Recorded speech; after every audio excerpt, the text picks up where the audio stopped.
લખનભાઈ એક નંબર માલ છે હો.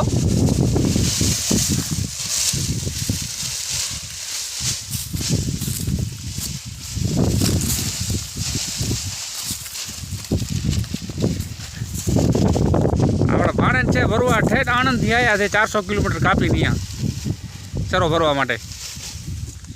આપણા વિડીયો જોઈને ઇન્સ્ટામાં વિડીયો જોઈને જ આવ્યા છે. કારણ કે આ માલ આપણી પાસે વધારે નહોતો ને એટલે આપણે વિડીયો નથી નાખ્યા, સોશિયલ મીડિયામાં નથી ચડાવ્યા વિડીયો.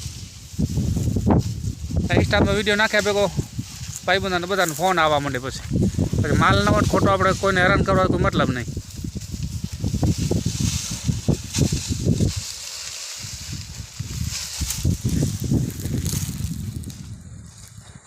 સામે ગાડી પડી આપણી જૂની મેક્સ પિકઅપ ભરલ.